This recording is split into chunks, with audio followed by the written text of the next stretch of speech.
La locura de los bárbaros ha devastado las iglesias de Dios en Oriente, e incluso, me apena decirlo, han tomado la ciudad santa de Cristo, Jerusalén. Con estas palabras, el Papa Urbano II esperó convencer a los cristianos de toda Europa de que se uniesen a un tipo especial de peregrinaje. Una guerra santa contra los musulmanes que habían tomado Jerusalén, en su expansión del Islam por Oriente Próximo. La llamada obtuvo respuesta, porque en la Edad Media no existía mayor motivación que unirse a las cruzadas. Miles de hombres y mujeres temerosos y devotos de Dios arriesgaron sus vidas para recuperar Tierra Santa de manos de los infieles. Liderados por fanáticos armados con poco más que su fe y por nobles y caballeros con lanzas y espadas, se convirtieron en una horda, que superaba en número a los granos de arena de la playa o a las estrellas del cielo, portando palmas y cruces sobre los hombros, como describió un testigo. Aquellos peregrinos no solo se alejaron de su hogar y de sus familias, sino que además, casi todos invirtieron todo su dinero en el viaje con la creencia de que obtendrían la absolución de sus pecados y se asegurarían un lugar en el cielo.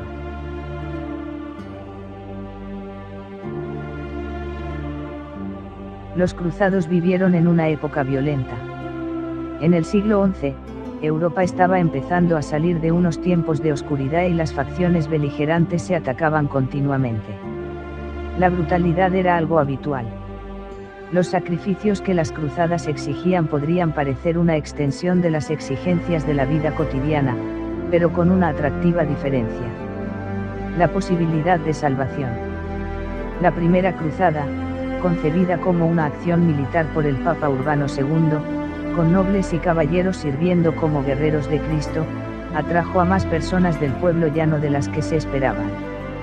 Sin formación ni disciplina, y sin un buen liderazgo, formaron la primera oleada de los más de 50.000 europeos que iniciaron la marcha de 3.200 kilómetros por tierra.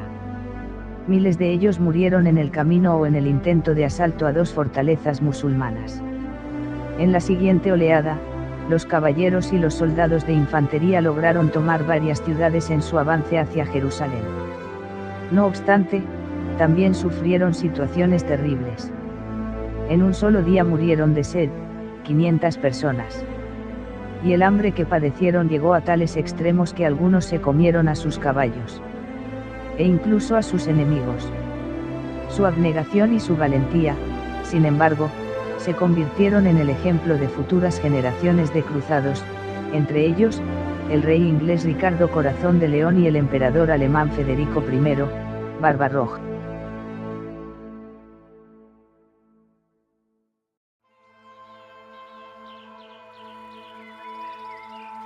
Las cruzadas suponían una empresa muy cara. Muchos caballeros buscaban patrocinadores para poder participar, otros vendían o hipotecaban sus tierras, con el consiguiente riesgo para el futuro de sus familias. Roberto, duque de Normandía, llegó al extremo de empeñar todo su ducado para poder participar en la primera cruzada. Para un rey, el precio podía ser desorbitado. Luis IX de Francia pasó 6 años fuera de casa, y durante ese tiempo tuvo que soportar la carga económica de mantener no solo a su familia, sino también pagar los sueldos de sus caballeros, arqueros y sargentos, sin olvidar los suministros y la construcción y mantenimiento de las fortificaciones en Tierra Santa. Una cuenta de los gastos de Luis desveló que había invertido 12 veces los ingresos anuales de la Casa Real. Además, al inconveniente de tener que encontrar patrocinador había que sumar la pesadilla de la logística. El traslado de hombres y materiales mejoró en las últimas cruzadas, cuando los avances en el transporte por el Mediterráneo permitieron viajar con mayor facilidad a Tierra Santa. Los enormes cargamentos de comida, caballos y armas podrían haber tranquilizado a los viajeros, pero es posible que la travesía en sí misma aterrorizase a muchos cruzados acérrimos.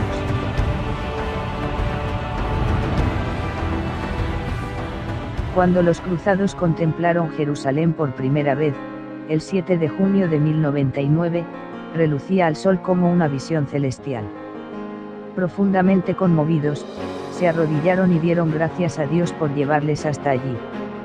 Sin embargo, muchos de ellos sabían en el fondo de sus corazones que tomar la ciudad amurallada, una de las más fortificadas de la época, no sería tarea fácil.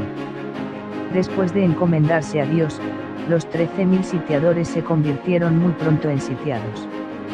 Incapaces de superar las murallas porque no disponían de escalas, se encontraron con escasez de alimentos, agua y otras provisiones.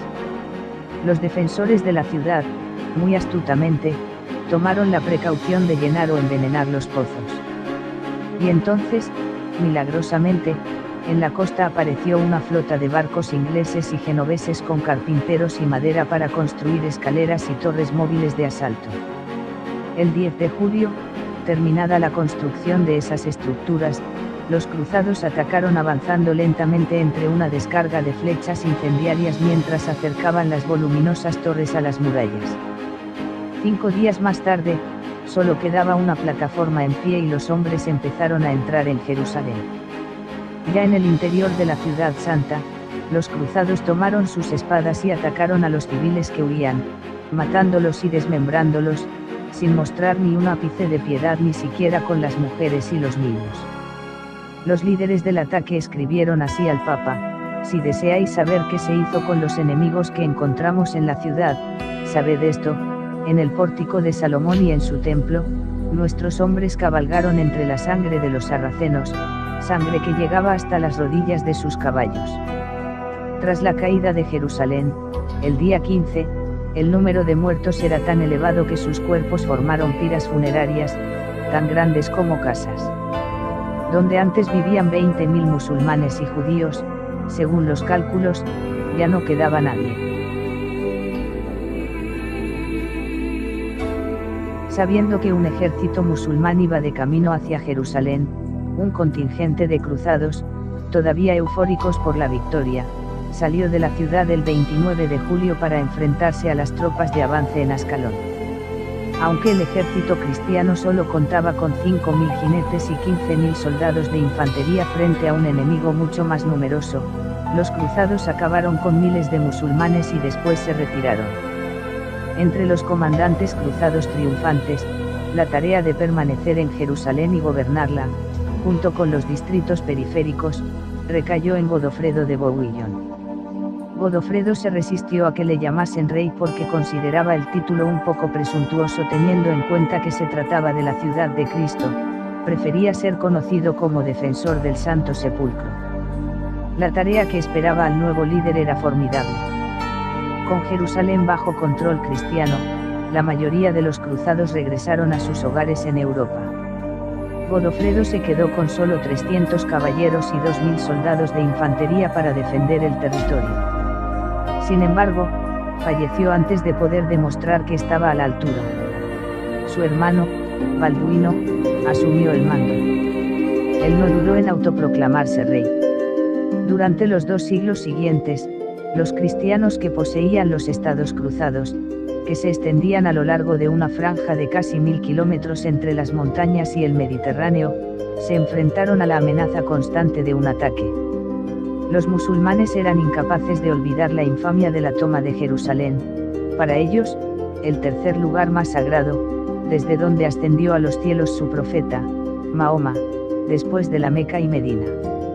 En 1187, Jerusalén pasó a manos del brillante comandante musulmán Saladino. La pérdida de la ciudad ejerció tal impacto en el Papa Urbano III, que cayó muerto al conocer la noticia.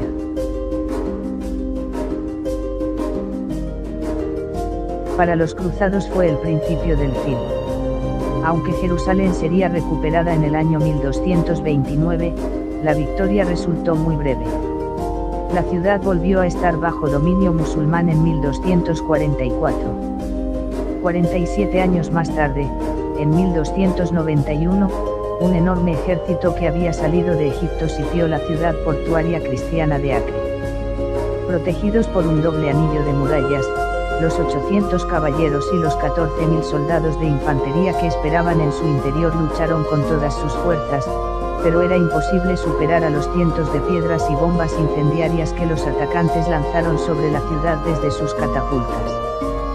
Tras 7 semanas de asedio, Acre capituló y los musulmanes entraron y atacaron a la población. En Acre fue decapitado hasta el último de los hombres, escribió un cronista árabe. Después, la ciudad fue destruida hasta los cimientos. En unos meses, los últimos baluartes cristianos cayeron en manos de los musulmanes. Fue el final a casi 3 siglos, de guerras y asesinatos, en nombre de Cristo. Las cruzadas como acto militante de peregrinaje a Tierra Santa habían terminado.